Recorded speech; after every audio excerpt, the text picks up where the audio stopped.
आम्ही नेहमी बोलत आलेलो आहे की आपल्या देशामध्ये भाईचारा, सर्वधर्म समभाव, गंगा जमिनी तहजीब बोलणारे आणि भुंकणारे काही कुत्रे आहेत. आता ते नेमकं कुठे लपलेले आहेत हा प्रश्न मला ह्या निमित्ताने विचारायचा आहे.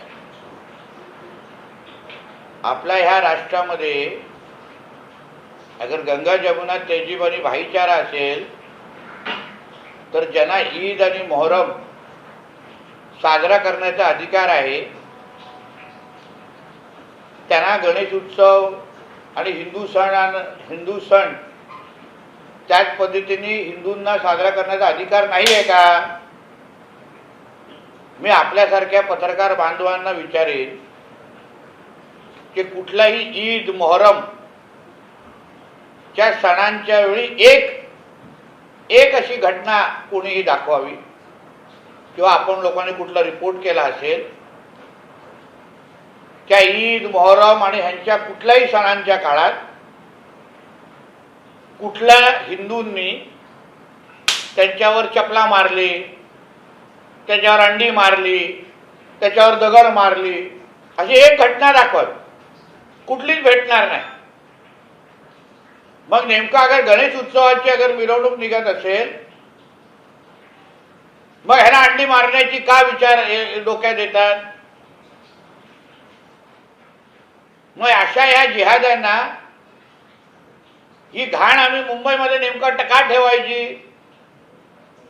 तुम्हाला आमच्याच देशामध्ये राहून आमचेच अगर हिंदू सण अगर तुम्हाला साजरा सहन होत नसतील, ज्या देशामध्ये 90% हिंदू राहतात त्या हिंदू राष्ट्रामध्ये राहूनच तुम्ही हिंदू सणांवर आमच्या गणेश उत्सवाच्या मिरवणुकींवर तुम्ही दगडा मारत असतील, अंडी मारत असाल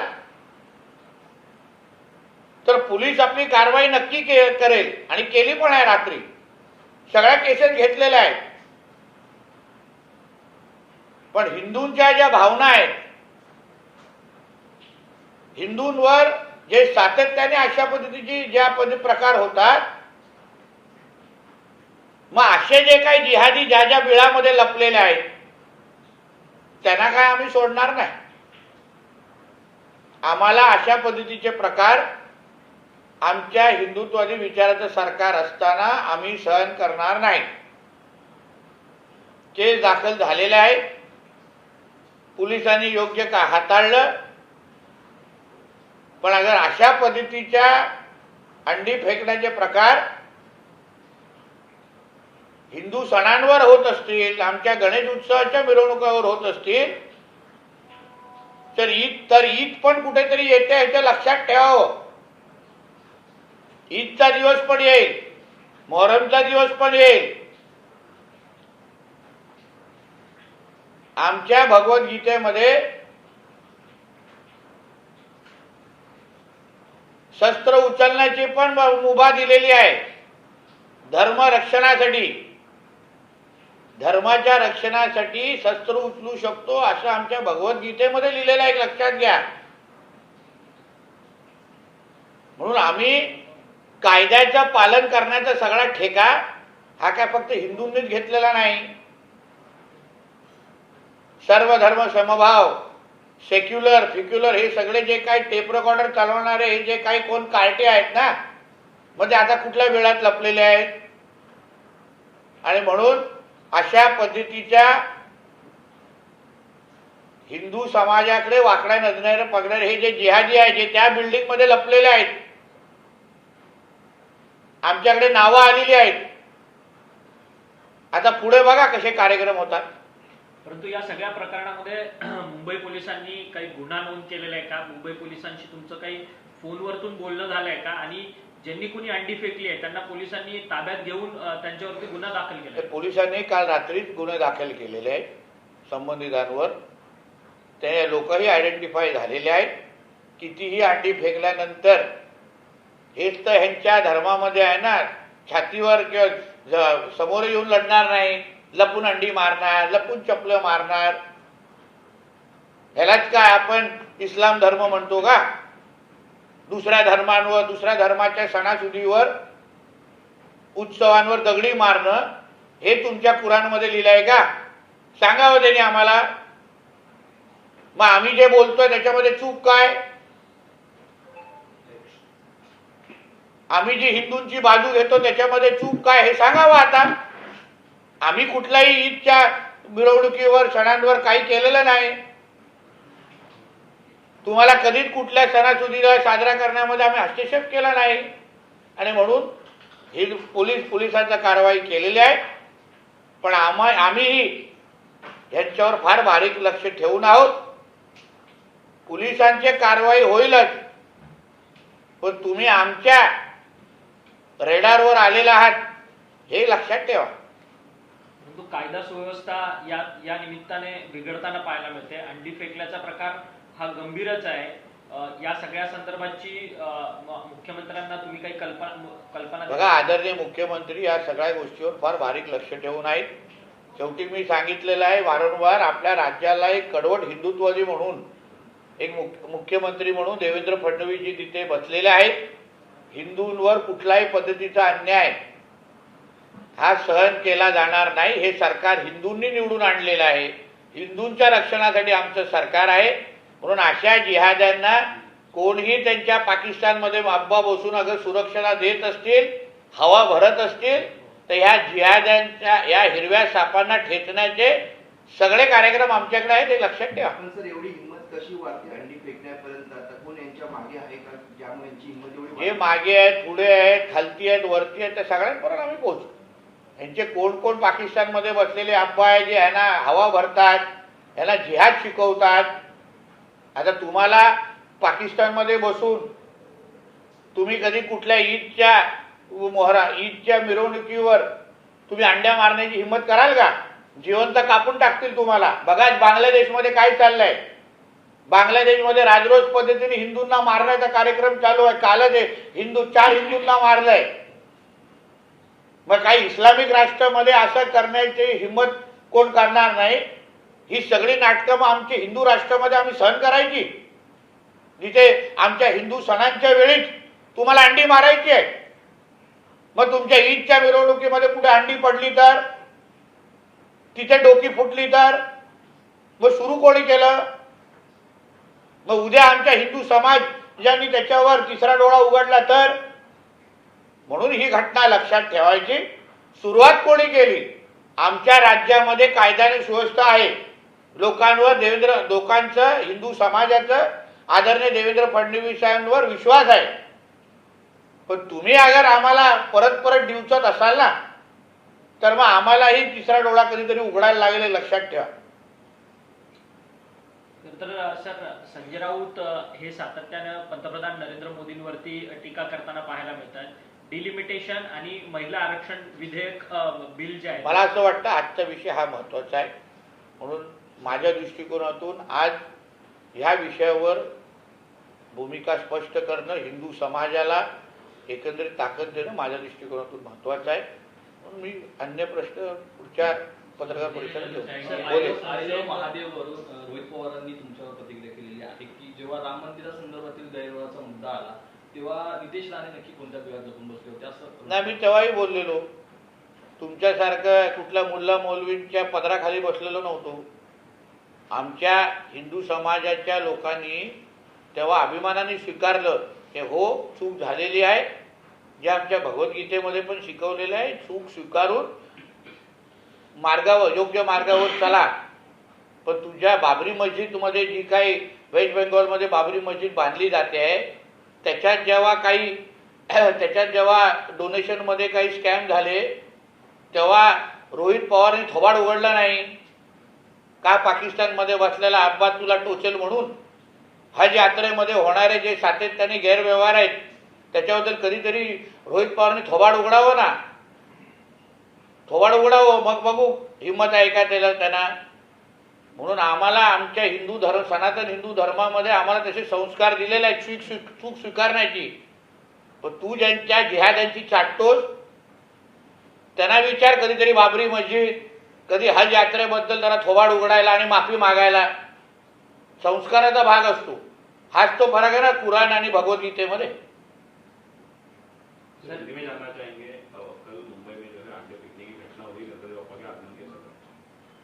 देखिए माझगांव में जो हमें गणेश चतुर्थी के जो मिरवणूक निकल रही थी उसके ऊपर कोई जिहादी ने अपना असली रंग दिखाया. हम लोग इनको हरे सांप क्यों बोलते हैं वो कल फिर एक बार सिद्ध हो गया. जो गंगा जमुना तहजीब बोलने वाले, जो भाईचारा बोलने वाले, सर्वधर्म समभाव बोलने वाले, अभी वो बंदर गए कहाँ, कौन से झाड़ पे बैठे हैं, उन्होंने बताना चाहिए. फिर जो नियम ईद के वक्त लगता है, जो शांति तरीके से ईद के सभी त्योहार मनाए जाते हैं, फिर इस हिंदू राष्ट्र में हिंदुओं को अपने त्योहार मनाने का अधिकार नहीं है. ऐसी एक घटना जहां हिंदुओं ने ईद का कोई त्योहार पे किसी तरीके की तकलीफ दिखाई की है, ऐसा एक घटना कोई भी मेरे को बताए. किधर पत्थर मारा है, किधर अंडे मारे हैं. तो अगर आपके त्योहारों के वक्त कोई हिंदू गंदी नजर से देखता नहीं है तो हम हमारे गणेश उत्सव, हमारे यहाँ हनुमान जयंती, राम जयंती, रामनवमी की जयंती कभी मना नहीं सकते. तभी ये सब घटनाएं क्यों होती है. फिर इन जिहादियों को पुलिस तो पुलिस का काम कर रही है, कल तुरंत केस भी दाखिल हो गई. मगर इस महाराष्ट्र में अगर इस तरीके की कोई भी जिहाद कोई करने की कोशिश करेगा, किसी भी तरीके से हमारे हिंदुओं की तरफ गंदी नजर से देखेगा ना, तो उन लोग को सभी को मिट्टी में मिला देंगे. इतनी ताकत हमारे महाराष्ट्र की सरकार में. उनका पाकिस्तान में बैठे हुआ अब्बा भी उनको पहचान नहीं पाएगा. ऐसी हालत करके उनको पाकिस्तान भेज देंगे, इतना याद रखना. सर इनके पीछे है कौन? जो लोग जिन्होंने अंडे फेंके वो आइडेंटिफाई हुए हैं, केस भी दाखिल हुई है, इंक्वायरी चालू है. मगर ये आखिर में मानसिकता का विषय है, ये माइंडसेट है, जिहादी माइंडसेट जिसको हम लोग बोलते हैं. ये कोई व्यक्ति नहीं है, मगर जिनको अगर जिहाद हमारे देश में बैठ के करना है, ये हिम्मत कोई भी हिंदू पाकिस्तान में कर सकेगा क्या. इस तरीके का कोई भी ईद का या मुहर्रम का कुछ भी अगर त्योहार मनाया जाता है उधर, तो कोई भी हिंदू ने अगर पत्थर मारा तो उसको ये लोग जिंदा तो रखेंगे क्या. देखिए क्या हो रहा है बांग्लादेश में, कल ही 4 हिंदुओं को मार दिया गया है उधर. तो कोई इस्लामिक राष्ट्र में जहां मुसलमान ज्यादा रहते हैं वहां कोई अगर हिम्मत करता नहीं है, तो फिर इस हिंदू राष्ट्र में जहां 90% हिंदू रहते हैं वहां हिंदू त्योहारों के ऊपर गंदी नजर देखने की ये लोग हिम्मत भी कैसे करेंगे, करते. इसलिए इस राज्य में हमारे देवेंद्र फडणवीस जी की सरकार है, हिंदुत्व की सोच की सरकार है. इन सभी को ऐसा सबक सिखाएंगे कि पाकिस्तान में बैठा हुआ अब्बा भी उनको पहचान नहीं पाए. ये मानसिकता इन लोगों पे कहाँ से आती है और इनके पीछे कोई है क्या जो अंडे देखिए गजवाए हिंद के अंतर्गत इनको इस देश को इस्लाम राष्ट्र 2047 तक बनाना है. और इसलिए जहां जहां हिंदुओं के त्योहार है, जहां जहां ज्यादा हिंदू रहते हैं, जहां जहां हिंदू अपना त्योहार मनाते, वहां इस तरीके की हरकतें करने के लिए ही इनको जिहाद करने को बोला जाता है. फिर कभी लव जिहाद करेंगे, लैंड जिहाद करेंगे, हलाल जिहाद करेंगे, और ये अभी नए तरीका जिहाद आया है. तो इसलिए इन जिहादियों को, इस राष्ट्रों को ही इस्लाम राष्ट्र बनाना है, और इसलिए ये सारी कोशिशें करते हैं. पर इन भूल गए शायद कि देश में और राज्य में हिंदुत्व की सोच की सरकार है. इनका ये क्या अब्बा का पाकिस्तान नहीं है. ये बहुत सेंसिटिव मैटर है. इस पूरे घटनाक्रम की आप और सीएम साहब की कुछ फोन द्वारा देखिए हम सभी एक दूसरे के टच में, हमारे सारे हिंदुत्ववादी कार्यकर्ता वहाँ टच में. आखिर में लॉ एंड ऑर्डर का विषय है, इसलिए हम सभी को शांत रखने का हम लोग ने आह्वान भी किया है. मगर सहन भी कितना करेंगे. हम लोग कभी ईद के वक्त, अभी ये हफ्ते में ईद है, हम लोग अभी कोई भी हिंदू इस तरीके से हरकत कभी करता नहीं. यही तो फर्क है ना भगवत गीता और कुरान में, यही फर्क है. यही हम लोग बार बार कहते हैं. कभी कभी भगवत गीता और कुरान के सब सामने सामने रख के कभी तो पढ़ना चाहिए, तब समझ में आएगा कुरान पढ़ने वालों में क्या होता है और भगवत गीता पढ़ने वालों की जिंदगी कैसी होती है. तब समझ में आएंगे कि ये लोग अंडे क्यों उठाते.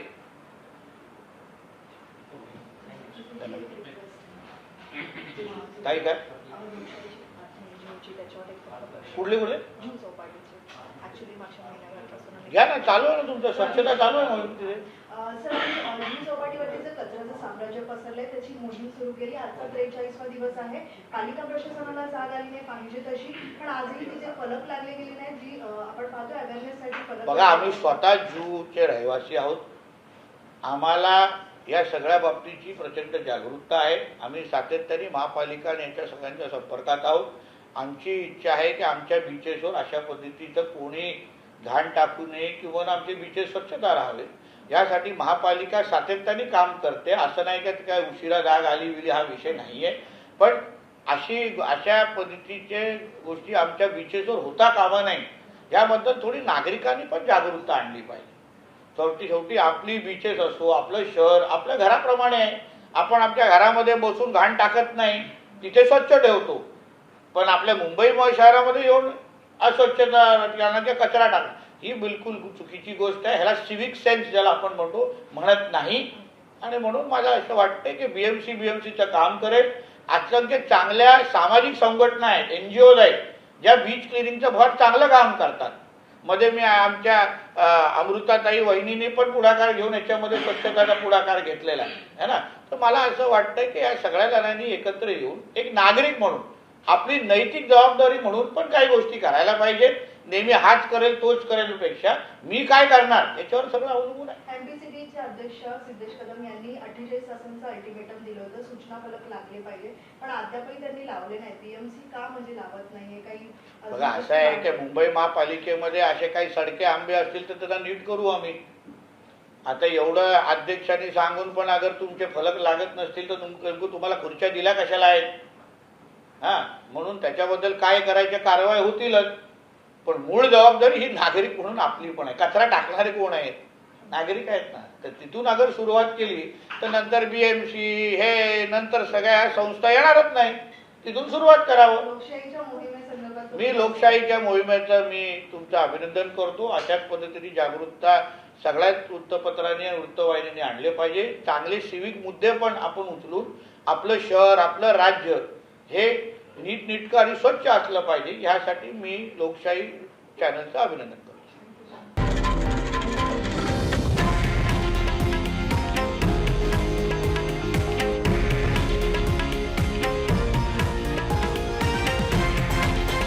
हे आहे देशातील नंबर 1 न्यूज नेटवर्क आणि आपण पाहत आहात TV9 मराठी, एकमेव.